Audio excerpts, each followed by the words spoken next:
တော့သူတို့ထက်ဥအောင်ကျွန်တော်အရင်ပြမှာတဲ့ဒီဘက်နောက်ကမပြချင်ဘူးတဲ့အဲ့တော့ကျွန်တော်ကိုစူးစမ်းပေးပါဆိုတော့ဒါကကျွန်တော်ထုတ်လို့ရေးအလိုကြကျွန်တော်အိတ်ကားပြီးချင်းမှာပဲရိုက်ဆက်နေကိုရိုက်တယ်ညဘက်ကိုကားဆက်တယ်နေကိုရိုက်တယ်ညဘက်ကားဆက်တယ်အဲ့တော့ကျွန်တော်တို့ဇလန်းတွဲရတော့အရင်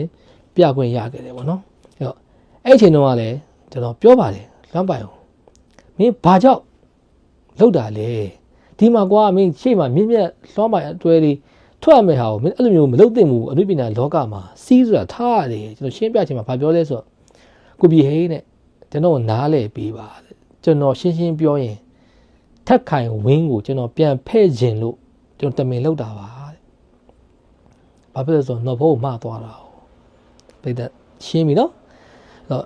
သူတို့ဇလန်းတွဲကိုမြင့်မြတ်လွှမ်းပိုင်ကျွန်တော်ဒီမှာဒီကောင်လေးရိုက်ထားတဲ့အချိန်မှာကျွန်တော်ဟိုဘက်ကိုလည်းကျွန်တော်ပေးလိုက်တယ်ဆိုတဲ့ပုံစံမျိုးဟုတ်ပြီအဲ့ဒါဆိုရင်အစိုးရကအစီမပြေဒီကြောစောမလို့ဇလန်းတွဲမှာမရိုက်နဲ့လေ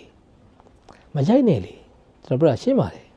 နော်အဲ့တော့အဲ့ဇလန်းတွဲရိုက်နေစဉ်ခါလာမှာလေအမျိုးမျိုးတချင်းပြန်စင်းဆိုတာကောဒီကြားထဲမှာမြေမျိုးမှာရန်ဖြစ်ပြီးတော့မှဟိုတယ်မှာနော်မှန်ကိုထိုးခွဲလိုက်ပြီးတော့လက်ဒီကွဲမဒဏ်ရာကြီးနဲ့ပတ်သီးနဲ့အဲ့ဇလန်တွေပြန်ကြည့်လွှမ်းပိုင်လက်မှာပတ်သီးကပါလိုက်မပါလိုက်နဲ့ဟုတ်ပြီထားပါတော့အဲ့တော့ကျွန်တော်ဘလောက်ထိအခက်အခဲဖြစ်သွားလဲသူ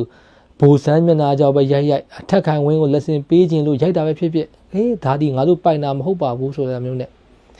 ကဲပြီးပြီအဲ့ဒါဆိုရင်လေထားလိုက်ပါတော့ဆိုကျွန်တော်လွှမ်းပိုင်နဲ့စိတ်ကိုရှော့လိုက်သည်ပေါ့နော်ဒါပေမဲ့ကျွန်တော်စိတ်နဲ့အကျိုးပေးပါတယ်အဲ့ဒီနေရာမှာတခြားနာမည်တော့မပြောတော့ပါဘူးတခြားမင်းသားတယောက်ကလက်ခံရိုက်ကူးပေးရတဲ့ကြောင့်ကျွန်တော်တို့ဇလန်းတွဲကိုအောင်မြင်စွာတွားရိုက်ခဲ့တယ်ကျွန်တော်နောက်ကလူတွေလည်းအဲ့ဒီလမှာဝင်ငွေရခဲ့တယ်အလုပ်လည်းမဖြစ်ခဲ့ဘူးပေါ့နော်ဒါစေတနာအကျိုးပေးပါတယ်ဒါကလည်းကျွန်တော်ပါဝကင်းထုတ်လို့ရေးအပေါ်မှာကျွန်တော်ကောင်းခဲ့တဲ့အတွက်ကြောင့်ထုတ်လို့ရေးကျွန်တော်ပြန်ကြည့်ခဲ့တာကန်းကျိုးမိကျွန်းကမ်းမိပြန်ကြည့်ခဲ့တဲ့စေတနာတွေပါပဲဟုတ်ပြီအဲ့တော့အဲ့ဒီကိစ္စမှာပြီးသွားသည်ပေါ့အဲ့တော့တစ်ဖက်ကပြန်တင်းမယ်ဆိုတဲ့နေရာမှာလေကျွန်တော်ပြန်ပြီးသုံးသပ်ပြရင်ဖတ်မဲ့အနေနဲ့ဒါကိုကျွန်တော်တို့ဒါယောက်ျားချင်းကိုချင်းစာရဲဆိုတာကိုယောက်ျားလေးတူဘက်ကကျွန်တော်တို့လိုက်ပြောပြီးတဲ့ဆိုတာမျိုးလဲပြောပြပါမယ်အဲ့တော့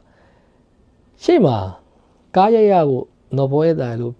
ကားရရဖို့အတွက်ကိုသူကကျွန်တော်ပြောလို့ပေါ့အနုပညာကြီးတော့သူဝင်ရောက်ဆွတ်ဖက်ပြီးတော့ဆွဲခေါ်လာတဲ့ချိန်မှာအခုချိန်မှာသူ့ထက်အစာပေါင်းမြောင်များစွာငွေကြီးပိုင်ဆိုင်မှုကောထားပါတော့ဗောနော်အရှိန်အဝါကောတော့သူမင်းသားဘယ်လောက်ဖြစ်ထက်ကဝင် image ကိုတော့မကြော်နိုင်ဘူးလေဟိုကောင်ဆောင်ရမ်းချမ်းသာတာအဲ့တော့ပိတ်သက်အနေနဲ့စဉ်းစားကြည့်မယ်ဆိုရင်ကိုရဲ့ရီးစားဗောနော်ဒါမှမဟုတ်ကိုလူကိုစော်ဗောအဲ့လိုလူမျိုးကိုတစ်ဖက်ကငွေအင်အားနဲ့ဒါဟိုပတ်စံနဲ့